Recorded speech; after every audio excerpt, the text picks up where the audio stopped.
नमस्कार साथियों, कैसे आप लोग। उम्मीद करते हैं आप लोग बहुत बढ़िया होंगे, मस्त होंगे, स्वस्थ होंगे और अपने एग्जाम की तैयारी बेहतर ढंग से कर रहे होंगे।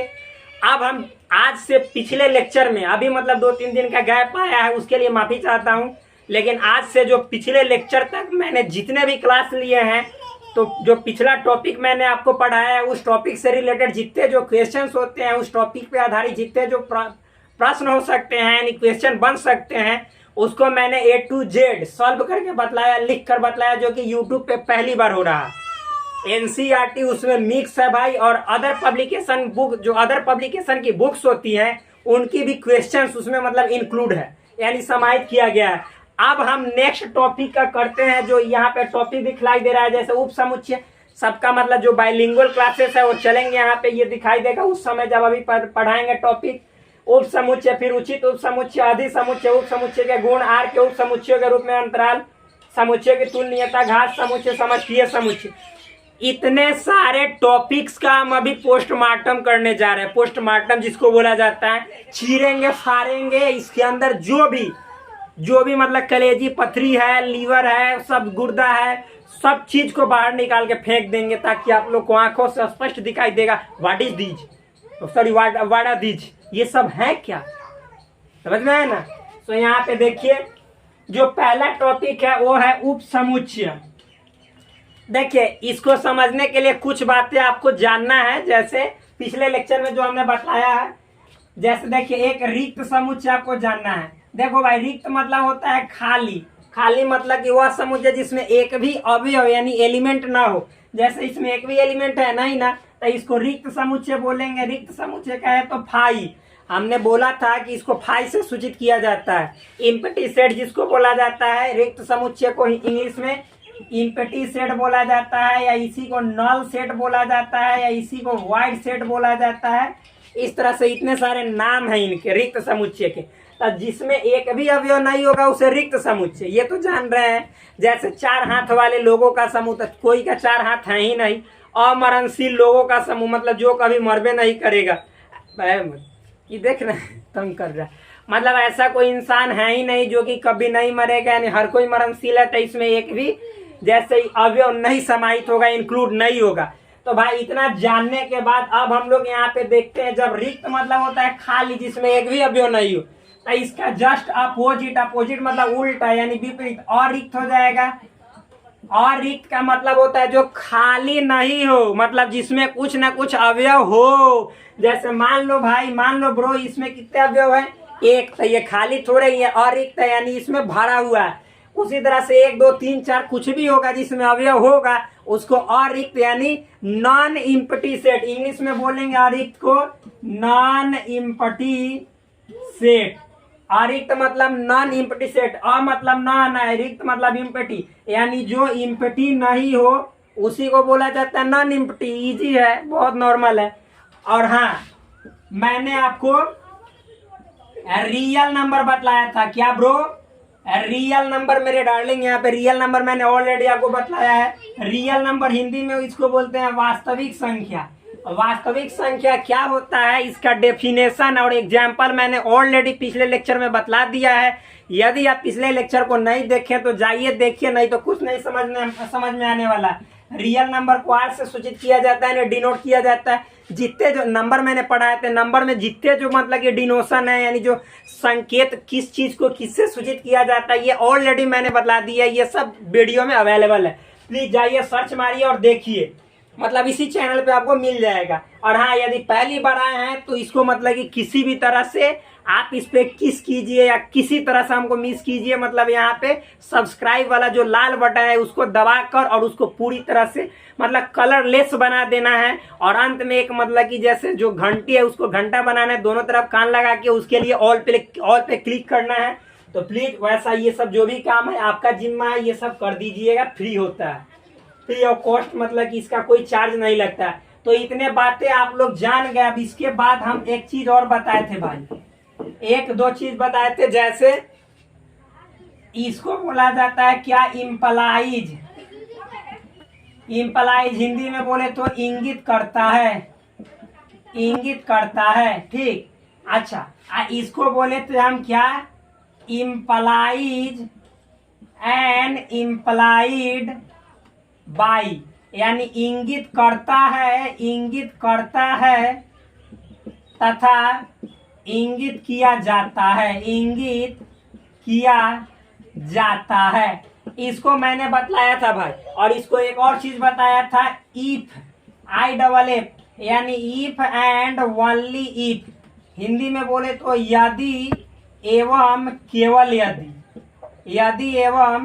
केवल यदि। मैंने ये चीज आपको ऑलरेडी बतला दिया, जिसका यूज अब पूरा भर के, थूर के, कूच के यहाँ पे मिलने वाला, बहुत ज्यादा यूज मिलेगा। तो देखिए अब यहाँ पे हम लोगों को क्या करना है, फाड़ देना है। जो भी टॉपिक है, ये सभी टॉपिक को अच्छे वे में समझना है। बस आप लोग को कान खुला रखना है, माइंड एक जगह पे केंद्रित करना है, यानी फोकस करना है, और ध्यान से लिखना है और सुनना भी है साथ साथ। देखिए भाई, उप समुच्चय की बात करें, उप समुच्चय इसको बोलते हैं इंग्लिश में हम लोग सबसेट। क्या बोलते हैं? सबसेट। यानी सेट का ये क्या है? छोटा भाई है। सेट मतलब होता है सेट, और सबसेट मतलब छोटा। जैसे एक होता है डीएम, समझ में है ना? डीएम मतलब क्या होता है? District magistrate. और एसडीएम मतलब सब डिविजनल हो जाता है, यानी सब मतलब उससे छोटा आ गया था, जिसमें सब लगेगा भाई। एकरा मतलब ये छोटा चीज को मतलब सूचित करता है, या ये मतलब छोटा चीज को डिनोट करता है, या ये बोल सकते हैं आप कि यह छोटा चीज को इम्प्लाइज करता है, यानी दर्शाता है। ठीक, ये नॉर्मल है, बहुत इजी है ये सब समझना, केवल समझते जाइए। तो आप उप समुच्चय आप देखिएगा अपने गांव समाज में, एक मुखिया, एक उप मुखिया, फिर उसके बाद राष्ट्रपति, उपराष्ट्रपति। भाई राष्ट्रपति से उपराष्ट्रपति का जो पावर है वो छोटा ही ना होगा, मुख्यमंत्री, उप मुख्यमंत्री। देखते हैं ना, राज्यपाल, उपराज्यपाल होता है, ऐसा भी होता है। तो मतलब कि जो मेन है उससे तो छोटा वैल्यू जरूर होगा। ये तो बात समझ में आ रहा है, लेकिन याद रखिएगा, जो इस चीज को समझ गया सब चीज समझ जाएगा। लेकिन जब राष्ट्रपति कहीं चला जाता है तो क्या, कौन काम करता है उसके जगह? उपराष्ट्रपति। यानी उपराष्ट्रपति का कभी कभी जो है वैल्यू, यानी सम्मान, प्रतिष्ठा, मान, वो मतलब कि उसका इज्जत, एक तरह से बोले तो जितना वर्क है, यानी उसका पद किसके बराबर हो जाता है? राष्ट्रपति, यानी प्रेसिडेंट के बराबर। समझ में है ना? तो राष्ट्रपति के बराबर हो जाता है कब? जब कहीं पे राष्ट्रपति चला जाता है तब उसको कार्यवाहक बोला जाता है। आप लोग तो समझ रहे हैं, ये समझते हैं ना? कार्यवाहक उसको राष्ट्रपति मतलब बोल सकते हैं, यानी उपराष्ट्रपति कार्यवाहक राष्ट्रपति का काम करता है। ये सब अलग चीजें है। जैसे मान लीजिए कि आपके घर में आपके दादाजी गार्जियन है, आपके दादाजी कहीं पे चले गए हैं, तो उतना समय का गार्जियन का काम कौन करेगा? यदि आपके दादाजी नहीं है तो आपके पापा करेंगे। यानी वो उप समझिए, तो जो मेन मालिक है वो आपके दादाजी है, तो उप मालिक आपके पापा जी हैं।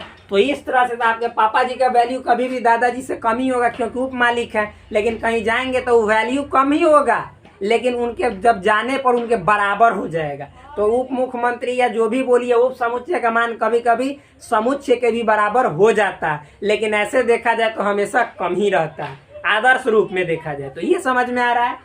ये भाई इजी है, तो वही हम इस पे डिस्कस करेंगे। उप समुच्चय क्या होता है सो समझेंगे। और देखिए एक बात और, मान लीजिए कि हम यहाँ पे समुच्चय की बात करें तो समुच्चय का जिक्र करेंगे। और बताइए, उप मुख्यमंत्री चाहे कोई भी मतलब उप मुख्यमंत्री या मुख्यमंत्री, तो इसकी तुलना कभी भी दो में होगा या दो से ज्यादा में होगा? अपने आप में तुलना कीजिएगा तो थोड़े होगा। तो यहाँ पे मतलब कि हम दो सेट के अंदर में तुलना करते हैं। तो सबसे पहले लिखेंगे यदि, इसके डेफिनेशन की बात करें, यदि ए एवं बी दो, ये दो हुआ, एक और दो, दो और रिक्त। देखो भाई, और रिक्त मतलब होता है खाली नहीं हो, यानी नॉन इम्पटी हो, नॉन इम्पटी, यानी उसमें कुछ ना कुछ अवयव। अब खाली कहोगे तो खाली क्या होगा भाई? खाली मतलब मान लीजिए ये खाली, ये खाली, ये तो इसका कोई मतलब ही नहीं निकलता है। भले एक दूसरे के बराबर है, लेकिन मतलब थोड़े निकलता है इसका। तो इसीलिए हम लिख रहे हैं अरिक्त समुच्चय। ठीक, यदि ए एवं बी दो अरिक्त समुच्चय, या केवल आप लिख दिए। अब देखिए भाई, एक बात और समझिएगा, यदि ए एवं बी दो केवल समुच्चय भी लिखिएगा तब भी चलेगा, और एक लिख दीजिएगा तब भी चलेगा, कोई दिक्कत वाली बात नहीं है। और एक मतलब खाली नहीं है, समुच्चय केवल लिखिएगा तो मतलब खाली भी या नहीं खाली भी, तो यहाँ पे हम मिटा भी देंगे ना तो आपको कोई पाप में गिनेगा नहीं। ठीक, तो लिखेंगे यदि ए एवं बी दो समुच्चय हो, दो समुच्चय हो, ठीक, ए और बी दो समुच्चय, इतना तो समझ में आ रहा है, जिसमें ए के मतलब समुच्चय ए के, यहाँ पे सेट ली जिसको बोलते हैं सेट ए के सभी अवयव, अवयव बोले तो एलिमेंट, यानी जितने जो एलिमेंट है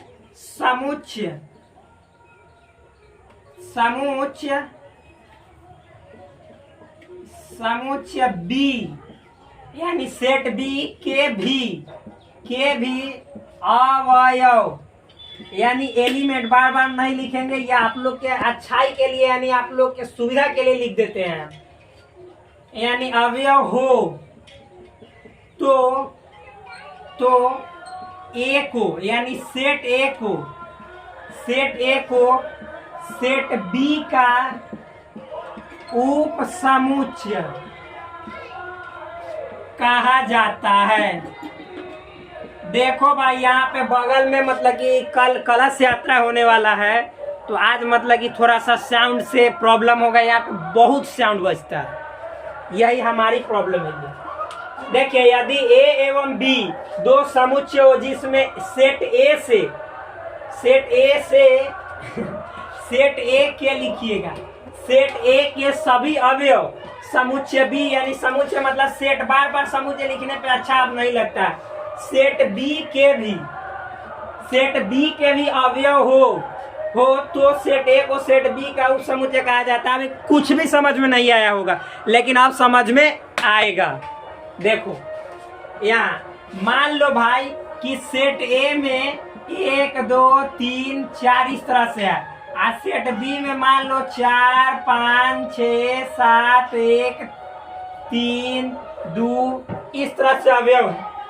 अच्छा देखो कि सेट ए में 1 2 3 4 है ना, तो अब इसको देखो कि सेट बी में भी है कि ना है, तो सेट बी में देखो 1 भी है, 2 भी है, 3 भी है और 4 भी है, मतलब सेट ए के जितना जो एलिमेंट है, सदस्य है, अवयव है, वह सेट बी में है कि ना है, तो हाँ है।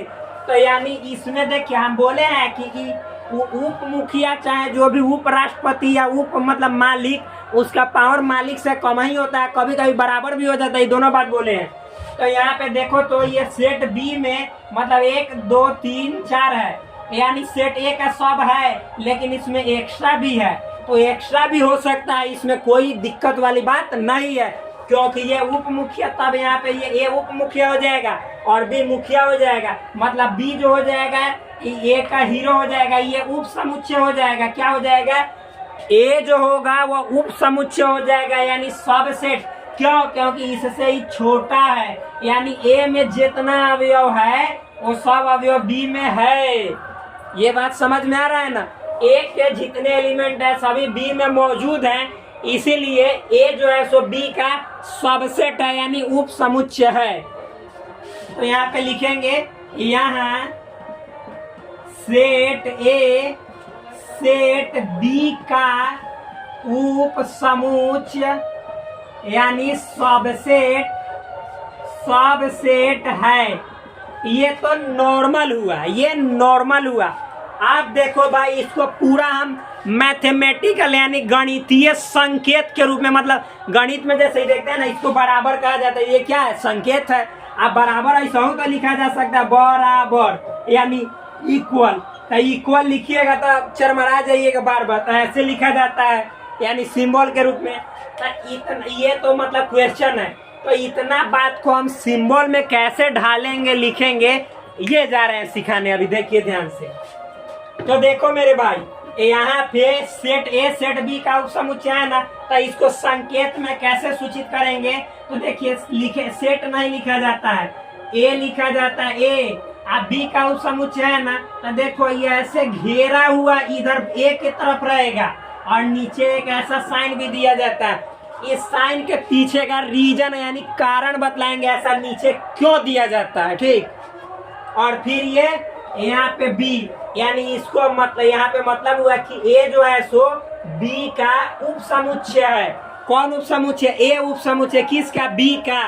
यानी इसको पढ़ेंगे इंग्लिश में पढ़ेंगे set A is subset of set B, मतलब सेट ए जो है सेट बी का सबसेट है। अब यहाँ पे नीचे इक्वल देखो भाई, एक मतलब ऐसे यहाँ पे साइन है, ऐसे है, नीचे ऐसे, ये मतलब इक्वल का साइन है। कारण बतला रहे हैं क्यों? देखिए ये मतलब दर्शाता है, यहाँ पे ऐसे लिखे ना ऐसे, तो ये दर्शा रहा है ना कि ए जो होगा बी से छोटा होगा, ये दर्शा रहा है। लेकिन ये नीचे वाला दर्शा रहा है ना कि जब बी नहीं रहेगा कहीं जाएगा तो ये ए बराबर भी हो सकता है, मतलब हेक्टर वैल्यू के ही बराबर हो सकता है। तो बाद में अभी हम क्वेश्चन एग्जाम्पल बताएंगे तब सब चीज समझ में आ जाएगा नॉर्मल वे में। आप देखिए तो इतना समझ में आया होगा। अब इसको और सारा संकेत के रूप में हम लिखेंगे, देखिएगा कैसे लिखेंगे। यहाँ पे हम आपको लिख के अभी बतलाते हैं उप समुच्चय के बारे में। देखिएगा भाई नॉर्मल है, मान लीजिए कि ए जो है सो सबसेट है बी का। क्या बोले हम? ए सबसेट है बी का। तो कब होगा? तो इसको गणित के रूप में लिखेंगे कैसे? ए सबसेट है बी का implied at and implied by, या बोले तो इफ एंड ओनली इफ, यानी यदि एवं केवल यदि। ये तभी होगा जब यहाँ पे समझिएगा, यहाँ पे ये देखिए यानी इसको बोला जाता है एक्स बिलोंग्स टू ए। हिंदी में इंग्लिश में मतलब समझिए, मतलब ये ए के जितने सदस्य एक्स है यानी ए में जितने अवयव होंगे, इसका मतलब हुआ कि ए में जितने अवयव होंगे जो कि एक्स के रूप में है, समझ में? एक्स का मान बदलता है ना, एक्स तो वेरिएबल है, चर है, यानी एक्स का मान 1 2 3 4 5 ए बी सी, छोटका में कुछ भी हो सकता है, कोई मतलब नहीं। इसका मतलब है कि ए के सदस्य, तो ए के सदस्य जितने हैं इम्प्लाइज यानी वह इंगित करता है क्या कि वह बी में भी ए जो मतलब कि ए के जो सदस्य हैं वह बी में भी होंगे। यहाँ पे एक्स मतलब ए में है तो यहाँ पे इम्प्लाइज करता है कि वह बी में भी होंगे, तभी जो है ए मतलब बी का सबसेट होगा यानी उप समुच्चय होगा। इतना समझ में आ रहा होगा मेरे भाई। अब हम आगे बढ़ते हैं, यहाँ पे देखिए तो ये बात बहुत नॉर्मल है, ये समझ में आना चाहिए। ये नहीं समझ में आए तो बार बार इस वीडियो को पीछे ले जाइए और देखते जाइए।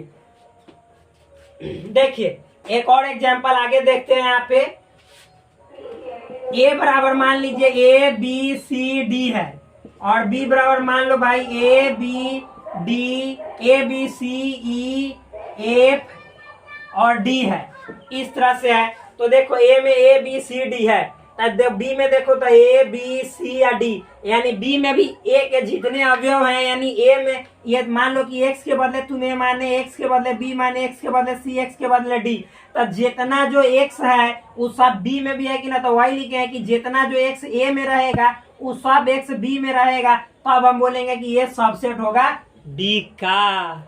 ये बात समझ में आया कि ना आया? तो देखिए यानी ए के जितने जो एलिमेंट है सभी बी में मौजूद है, अवेलेबल है, तो इसका मतलब हुआ कि ए यहाँ पे सबसेट है बी का। बहुत नॉर्मल है। अब आगे देखिए इसी में एग्जांपल और समझिएगा। ये संकेत है भाई, ये इंपॉर्टेंट है बहुत। मान लीजिए ए बराबर है, मैंने लिखा ए ई आई ओ यू, मान लीजिए बी बराबर हमने लिखा यू ओ ए ई आई। तो देखिए तो ए का जितना एलिमेंट है बी में है कि ना, ए ई आई ओ यू, तो ए देखिए यहाँ पे, ई देखिए यहाँ पे, आई देखिए यहाँ पे, ओ देखिए यहाँ पे, यू देखिए यहाँ पे, यानी ए के जितने एलिमेंट है सभी बी में हैं। तो जब बी में है तो यानी ए सबसेट हो गया बी का, नॉर्मल है। लेकिन यहाँ पे और समझिए, ये बी के भी जितने एलिमेंट है सभी किस में है? ए में है, यानी यू भी है, ओ भी है, ए भी है, ई भी है, आई भी है। तो यहाँ पे देखिए ये जो उप मुख्यमंत्री है वो मुख्यमंत्री के बराबर हो गया कि ना हो गया? तो यानी ए सबसेट है बी का, और जब बराबर हो गया तो इसीलिए बराबर भी हो सकता है, इसीलिए ये वाला साइन लगाया जाता है, यानी ये वाला जो चिन्ह है इसी के लिए लगाया जाता है कि बराबर है फिर भी क्या है, ए जो है सो बी का उप समुच्चय है। और यहाँ पे मेरे भाई बी में जितने एलिमेंट है वो सब भी तो ए में मौजूद है, यानी बी भी क्या है, ए का उप समुच्चय, यानी B is also subset of set A. तो यानी इस बात को ऐसे जब लिखा रहेगा तो इसको ए सबसेट बी बोलिए चाहे बी सबसेट ए बोलिए, बात सेम है, कोई दिक्कत वाली बात नहीं है। तो अभी तक मतलब ये जो हमने उप समुच्चय से रिलेटेड जो बातें बतलाई है वो आपको समझ में आया नहीं आया, कमेंट में जरूर लिखिएगा, कहीं कोई प्रॉब्लम हो लिखिएगा, जरूर हम एक्सप्लेन फिर से करेंगे मेरे शेरों। आगे देखो भाई, तो ये बात यहाँ तक समझ में आपको आ गया होगा, मुझे पूर्ण विश्वास है।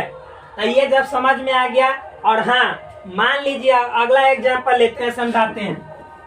सपोज मेरे भाई यहाँ पे ध्यान देना, ए बराबर है ए ई आई ओ यू, सपोज इतना है। बी बराबर मान लो ए है, ई है, आई है, ओ है, और फिर मान लो कि भी है, एक्स है, इस तरह से। तो यहाँ पे देखो ए ई आई ओ, ए ई आई ओ है, मतलब इतना है, लेकिन यू इसमें नहीं ना है। तो जब यू नहीं यानी ए के सभी एलिमेंट बी में नहीं है, सभी एलिमेंट होने चाहिए।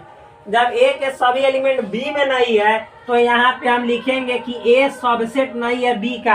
तो सबसेट नहीं है तो ऐसे काटेंगे, इसको पढ़ेंगे, A set A is not subset of set B, यानी set A is not subset of set B. Hindi में बोले तो समुच्चय ए समुच्चय बी का उप समुच्चय नहीं है, उप समुच्चय नहीं है। यानी ऐसे हम बोलेंगे। ये दिखलाई दे रहा है, एक बार देख लेते हैं, चेक कर लेते हैं। हाँ, नीचे वाला दिखलाई दे रहा है, क्योंकि हम बार बार बोल रहे हैं तो नहीं दिखलाई देगा तो सुनाई तो देगा ना, इसीलिए बोले कान खोल के और तब यहाँ पे ध्यान देकर पढ़िएगा, तब मजा आएगा। तो ये मुझे विश्वास होगा फ्रेंड्स कि आप उप समुच्चय लिख लिए होंगे और समझ भी गए होंगे अच्छी तरह से। अब आगे थूरते हैं, थोड़ा अगला टॉपिक जो है वह उचित उप समुच्चय है, उसका करते हैं पर्दाफाश और देखते हैं क्या है इसका इतिहास।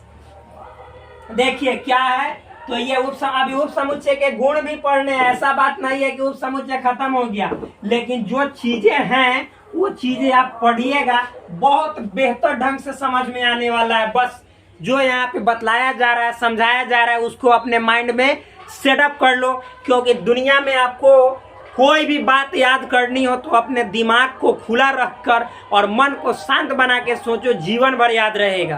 और नहीं तो फिर तो इस तरह से है जैसे आज मतलब कि बारिश की 2 बूंदे देखी, परसों मतलब कि मालूम नहीं चला कि 2 बूंदे कहाँ मतलब कि गिरा था।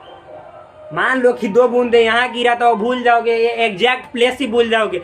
लेकिन जो चीज़ ध्यान से गौर से देखोगे तो मालूम है, स्वामी विवेकानंद की तरह तुम भी उस मतलब कि शांत चित्त मछली या उछलते हुए मछली में अपना माइंड को शांत करके निशाना लगा सकते हो। ये हो जाएगा फोकस से आपका माइंड। यहाँ पे देखो भाई, अगला उचित उप समुच्चय। इससे पहले मैं देख लेता हूँ कि कितने देर का वीडियो हुआ, क्योंकि एमबी का प्रॉब्लम रहता है, बार बार बोलते हैं आप लोग से। वीडियो हो चला है बहुत देर का, यानी 23 मिनट का। तो आप करते हैं वीडियो को समाप्त, फिर मिलते हैं नेक्स्ट वीडियो में। तब तक के लिए धन्यवाद, bye bye, take care, please love you, subscribe this channel, like this video and also share with your friends and also comment in this video on this video related to your queries problem, ताकि मैं उस समस्या का solution यानी कोई समाधान निकाल सकूं। मस्त रहिए भाई लोग।